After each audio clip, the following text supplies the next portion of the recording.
Hello, everyone, and welcome to TTRPG Talk. I'm your host, RJ and today I wanted to talk about a topic that is near and dear to my heart, and that's TTRPGs and mental health. Now, I should probably kick things off right off the cuff by saying that I am not a medical professional. I am not a healthcare provider, a mental health professional, anything like that. And this is not medical advice. You should not take your medical advice from me. No, don't do that. Okay. But I am somebody who has bipolar disorder, and well, among other things, and consequently, I have spent many years working, sort of paying attention closely to my mental health and paying attention to how TTRPGs affect mental health because I've been playing them for about as long. Well, for I've been playing TTRPGs longer than I have been diagnosed with bipolar disorder. And in hindsight, I have seen how I've been using them to really help me manage some of the symptoms that come along with that. And so I kind of want to talk a little bit about that today. I want to talk about how TTRPGs are beneficial to mental health, and playing them can sort of institute some of the behaviors that are really helpful for getting out of things like periods of depression or periods of high anxiety and that kind of stuff.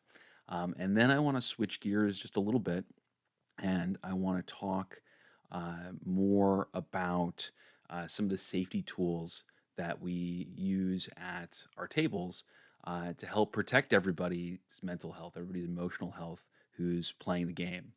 Um, so uh, let's go ahead and kick that off by talking a little bit about how TTRPGs um, are are helpful for our mental health. And oh, looks like we already got a comment here. Tales from Elsewhere just stumbled upon your channel, saw that you were live. Well, thanks for joining.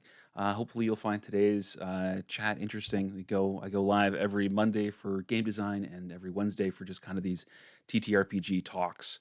They're a little more chit chatty, a little less formal. Um, but anyway, so TTRPGs have a lot of behaviors that come along with them that are helpful for, well, helping to sort of safeguard and protect your mental health. One of the things that they encourage is social interaction, which, shock, surprise, is beneficial to sort of cultivating a healthy mental environment, um, helping get you out of periods of depression that often go along with self isolation.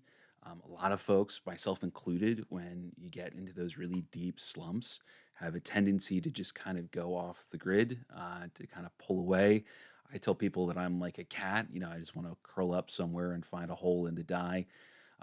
But getting back into society, reconnecting with friends and people who care about you, like the people at your gaming table, are is one of the big steps and one of the things that has been recommended one to me by healthcare professionals over the years, and I've seen work firsthand towards helping sort of safeguard against some of that depression and some of that anxiety, especially this time of year.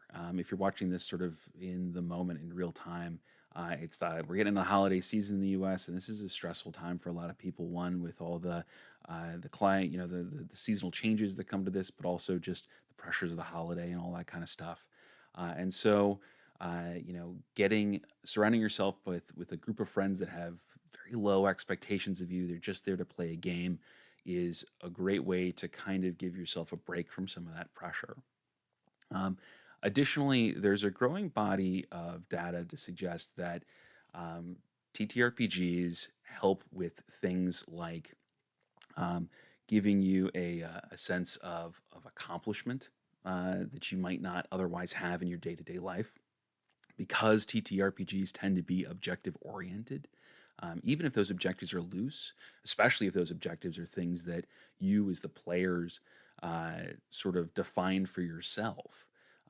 they can be really that can be really helpful for giving you a sense of achievement throughout the day. A lot of us, I think, you know, go through their workday with often not feeling like they accomplished anything. We got a lot done, but did we accomplish anything? I know I suffer from that quite a bit. I work as a writer full time, and I will say that one of the best parts about that job is that I have a finished product at the end of an assignment. I have something I can point to and say that I did this and this is done. But I spent years in other jobs that just didn't have that. That you just do a lot of work and then kind of get to the end and wonder if you actually achieved anything.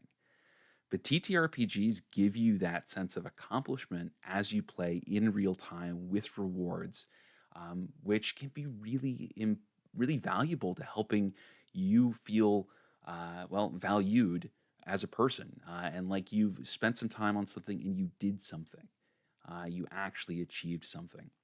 Again, all really great for your mental health. Um, they also give you a sense of control.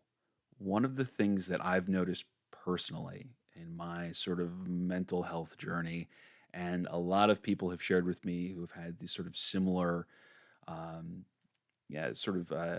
similar sensations or similar experiences, I should say, is that uh, there is kind of a feeling of being out of control with a lot of this kind of stuff, especially when we come to things like depression and anxiety, where they just kind of overtake you in a lot of ways. You don't always feel like you have much agency in your real life, like you have a lot of choice. Those feelings of hopelessness that come with depression uh, very often make you feel like there's just nothing that you can do to achieve, nothing you can do to win, nothing you can do to get out of feeling this way. And likewise with anxiety, when you get panic attacks, you get kind of overwhelmed by some of that stuff. And that feeling of, again, there's nothing you can do. Everything in your life is out of control and you have no ability to guide it. But, you know, even though none of that's true necessarily, that's all, I don't want to say all in your head because I hate it when people tell me that this stuff is all in my head. Yes, it is all technically, physically in my head. You're right. But that doesn't make it any less real, any less tangible, any less influential in my daily life. But I'll say that even though what we, th- that lack of control that we may feel like we're experiencing our day to day may, in fact, may not be 100% valid. It may be something that you actually do have control over, but you're just not seeing that control. All that aside, TTRPGs give you a period of time during your day when you have control, when you can guide how things work, and how the story is going to unfold and the actions that are being taken and the outcomes to some degree. Even with the randomness of dice, you are making choices and moving the story forward. And it's amazing what a little 2 hour break, what a little 2 hour period of having control over something in your life can do for you when you feel like there's so much that's not in your control. We get another comment here from Tales from Elsewhere. During COVID, maintaining my in-person D&D group via VTTs helped keep us all sane. The isolation was intense. I felt that too. That was a big deal for me. That isolation, I'm an introvert normally, and that isolation was still pretty wild. In fact, um, that I likewise, that's how my friend group stayed in touch. I had a bunch of friends who had never played D&D before at all, and we had kind of this spray of birthdays where nobody could really do anything about it because we couldn't get together. Uh, you know, we were all quarantining, and we were trying to think of stuff to do. And so I decided that I didn't want anything for my birthday. I just wanted everybody to log on and play D&D with me. And I teach everybody how to play. And we played like a 4 hour session of the Sunless Citadel. And what I thought was just going to be kind of a one and done, since my friends had never played D&D before, had never even tried it. And I would not have picked most of them as the kind who were going to become hardcore D&D nerds. I would not have bet that from that particular group of friends. Um, but that 4-hour game is still going.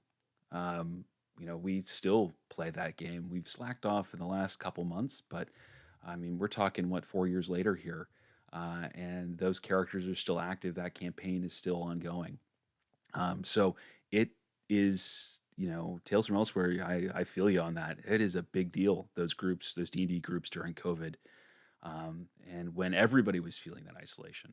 And so I think we can all kind of imagine how helpful, TTRPGs are in general when you are feeling that kind of isolation on a daily basis because of issues with your mental health, which again doesn't have to be anything as serious as bipolar disorder or any of the other disorders. You don't have to be diagnosed with anything to experience things like depression and anxiety, and at any time of the year. We talk a lot about them over the holidays because they tend to get more intense over this time of year for a lot of folks. But at any point, feeling like you're isolated from the rest of the world, feeling down or out of control, TTRPGs are a great outlet to help mitigate some of that. Now, if you have a serious problem, and I'll use again for myself things like bipolar disorder, TTRPGs do not replace therapy. They do not replace medication. They do not replace all of those other interventions that are supremely useful in treating some of that stuff if you have a clinical condition. But they are intensely helpful in helping to manage some of the symptoms of all of that, or at least I have found them to be. And would encourage anybody else who's living with this kind of stuff to engage with that and to try TTRPGs as a way to help mitigate some of that. All right, so that's kind of my spiel on TTRPGs and how they improve your mental health. So let's talk a little bit about things we can do around the table to help maintain everybody's mental health, and how we can respect everybody's personal emotional safety and all of that. And we're going to go and talk about safety tools. Um, I have to admit that I grew up playing D&D as a little kid. I started playing D&D with first edition basic. I'm talking before I before AD&D. Now, I mean, all that stuff existed. I'm not quite that old. But I started actually learned the game on first edition basic and then learned AD&D and then learned third edition and so on. Um, but a lot of the idea of things like safety tools didn't exist early on then. And I will be honest with you, initially, when I first learned about the concept of using safety tools at your table, I was a little like, well, I mean, these are your friends. Why would you need to do that? Um, and then I started using them, and I was floored at how valuable safety tools are. The things that I didn't know might be triggering for people that I spent a lot of time with and talking to. And it just kind of goes to show that you never know what somebody else is dealing with, right? What somebody else is carrying with them and the things that they aren't talking about on a day to day basis, and how that might affect them at a gaming table, and how gaming might help them deal with some of that kind of stuff. You know, I have had, through using safety tools, I have had players open up to me privately about like the death of their father, things like that. I've had them talk about deep seated phobias, things that they've never spoken about. I have a friend of many, many years who I has a very specific fear that I was completely unaware of, until we started using safety tools in a D&D game, and he pulled me aside and let me know that information. I'm not going to out him on it here in case he's watching, or in case he watches. But it's astounding to me what people are holding on to and that we don't see on a day to day basis. So if you're not using safety tools at your D&D table or any of your TTRPG tables, I highly recommend that you do. There's a couple really easy ones to use, and that's kind of what I want to wrap up our conversation today talking about. The first one, and one that I've found has been supremely easy to integrate and highly recommend, is lines and veils. Now, if you're not familiar with lines and veils, effectively it's a system of hard and soft limits where a line is a hard limit. It's something that you don't want to occur at all during the TTRPG campaign period. You don't want it to appear whatsoever. For example, if you had a fear of spiders, spiders might be a hard line. You just don't want them to show up. Um, a veil is a soft line. It's one where it's like you're comfortable with the subject in general, but it's touchy. It's You don't want to go too deeply into it because it could trigger up some uncomfortable emotions, things that you don't want to deal with while you're having fun at a TTRPG session. And getting a break from all of the other crap that goes on in your brain most of the time, right? So, again, so kind of a soft limit. So for me, I might say things like, you might say something like violence is a soft limit. Like you're comfortable with kind of video game level violence in a game, in a TTRPG game, but you don't want it to be super graphic, or you don't want a whole lot of gore or something along those lines. Um, you might, back to our spider analogy, we might see something like, you're comfortable talking about them, but you don't want to see pictures of them. Like that kind of thing might be a soft limit versus a hard limit. Um, but using lines and veils is a system is where you invite your players to tell you what their hard limits are and what their soft limits are, to let you know what their lines are, what their veils are, and for you to share those as well. And so that you have a comprehensive list that everybody's kind of on board with, that, hey, these are the things that we're not going to get into during this adventure, and we're all going to agree to kind of stay away from them. And these are areas where we're all going to, soft pedal, and we're going to be very careful with the veils, although these things might pop up. And so it's just an easy way to kind of have that conversation. I will say that one downside to it is that it kind of requires your players to know what their limits are, to be cognizant of those sorts of things already. And I find that a lot of people aren't.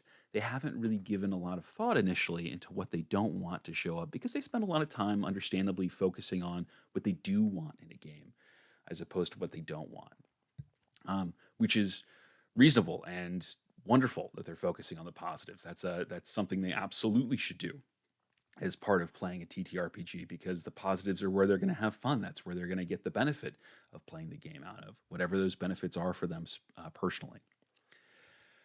So, what you might add on to lines and veils as kind of as an additional safety tool is something called the XNO system. And effectively, it allows people to spot lines and veils in game while you're playing. So if something comes up and a player realizes that that's a hard line, they've touched on something they didn't know they had a problem with, but now they definitely do. They can toss an X into the chat, or let you know with an X card, or something along those lines, that you've hit a hard line, and the game needs to make a hard shift. It needs to move away from that topic area. Likewise, N is for your veils. If we've hit a soft line, you toss in that N, and that's an indication that, okay, we're in a touchy area here. We need to tread lightly. And then an O is for your sort of rare occasions when you, perhaps as the DM, have said, hey, is everybody okay with a little bit of body horror? We want to have some of that coming up. People are going to tell you, okay, they're good with it, or they might toss in that O card or an O in the chat.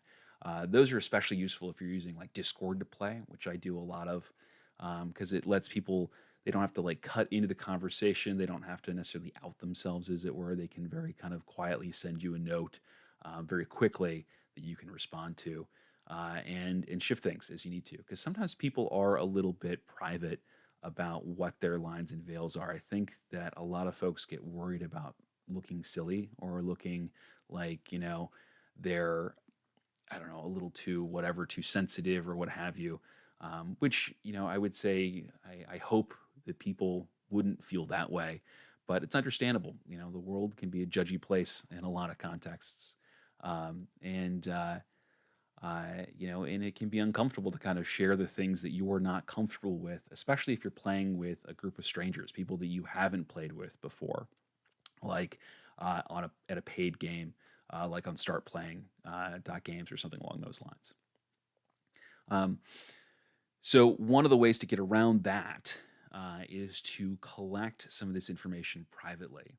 And one of the tools that I've used in the past for that is the Monte Cook RPG consent checklist. It's free. It's available online, and it's a really comprehensive list. It's a PDF form that you send to your players, and they go through and they have the opportunity to check all the boxes for things that they are not comfortable with, that might be a veil that they're fully comfortable with. It's got a place for them to put notes and comments in there for things that don't show up, and it covers the gambit of things that could occur during a TTRPG session. It's pretty darn comprehensive. And it's one that's really useful because you get the player, they fill that out, they give it to you privately, you read through it, you amass the list, and then you just come to the group and go, hey, at session 0, these are these are the these are the out of bounds topics. These are the topics that we're going to be very careful with, and then everything else is kind of so far is good to go. And so you don't have to out anybody for a specific area of sensitivity. I will say that the downside of that list is because it's so comprehensive, especially when you're playing with new players. I have found that there have been some players who all of a sudden worry that a lot of the things that are on this list, and some of them are very dark, um, are normal for TTRPGs, that they pop up in most games, and that it's abnormal for you to not be okay with these things. And when really a lot of people aren't comfortable discussing some of the topics that are on there, specifically like harm to children and things like that. That shows up on the list there. And I've had some players ask me, is there normally a lot of that kind of stuff in TTRPGs? And while I would say that I mean, it depends on the game system you're playing and the style of game you're running. But I'd say that for most of them, no, a lot of this kind of stuff doesn't show up regularly at a TTRPG game. It's just there so that the player can mark it off and we can all agree that we're not comfortable with certain topic areas or certain things are going to be off limits. Um, but uh, but because that list is so comprehensive, I have found that sometimes I have to remind people that no, that stuff wasn't going. Some of this stuff wasn't going to show up in any case. This is just a full fledged list of all the possible things that might ever show up in a TTRPG, so that it can be used universally. So to that end, a middle ground one that I have recently come across, and I am not affiliated with the deck of player safety at all. I've just found it recently, and I think it's a really useful tool. And it kind of, in my mind, combines the best parts of Lines and Veils with the best parts of things like the Monte Cook RPG consent checklist, where effectively you have this deck of cards that has all kinds of, I'll get past the ones that are like anything goes, that has, all kinds of things that you might want to be off topic, off limits during during a game that you may not want to show up in a TTRPG, and you can pass out this deck of cards to your players. And it includes some blank ones that you can fill in with wet erase if you wanted to, or your players can fill in with wet erase if they wanted to. But you pass this deck out at the table, and your players go through it. And they pull cards out and keep them face down. Once the deck goes around to everybody, they all pass you the cards face down, and you go through it, and voila, you now have an anonymous list of topics that are off limits that your players don't want to show up during the game. It's quick, it's simple, it's really easy, and because it's not quite as comprehensive as the Monte Cook, it's covers most things, but it's not quite as comprehensive. So I've also found that it seems a little less staggering to new players. They're a little less concerning, that some of this stuff was going to be the adventure until they said they didn't want it, you know. Um, and so it's just a really useful tool.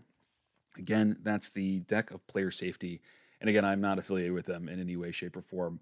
I just think it's a really cool tool and one that I've been using in my in-person games more and more as being really helpful.